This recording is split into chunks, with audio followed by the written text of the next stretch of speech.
poklicu pa sem tekstilni obrtnik, konfekcionar.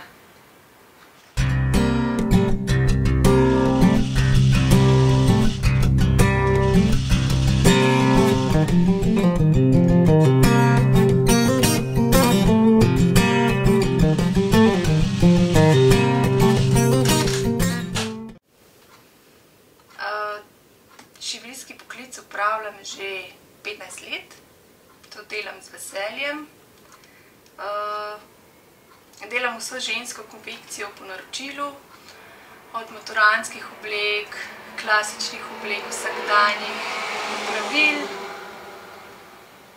Za ta poklic sem se odločila, zato ker me je to delo veselilo, že od mladosti, tako da to zelo rada opravljam.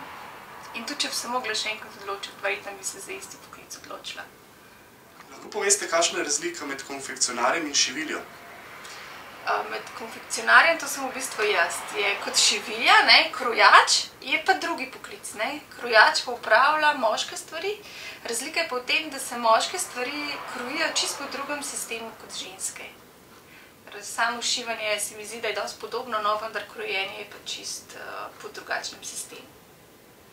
Mi lahko poveste, kakšna je prihodnost vašega poklica? Mislim, da tisti, kateri se bodo odločili za ta poklic, bojo mogli verjetno imeti kar veliko prakse, veliko znanja, da bojo lahko delali. Mislim, da prihodnost je pa kar v redu, zato ker se mi zdi, da te stvari, ki so na trgu, ki se kupijo, da so materiali zelo slabi in se šiti tudi zelo slabo, tako da se mi zdi, da se še čedalje več ljudi odloča, da dajo delati stvari po naročilu. Prvič imajo narejeno tako, kot si zaželijo, drugič pa tudi materiali se mi zdi so čisto drugačni, izdelki čisto drugačni, kot če kupaš na trgu.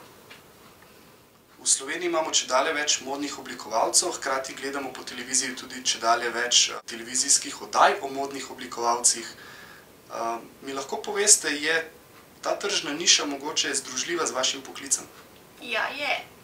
To je, zato ker imam kar nekaj teh modnih kreatork, ki v bistvu kroj narišajo, prinesejo material in kroj, vendar tega ne znajo potem zašiti.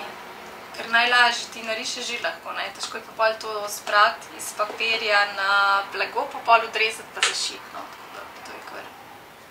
Se pravi, če malo hudomušno pripomnim, večina modnih revij je tudi vaših?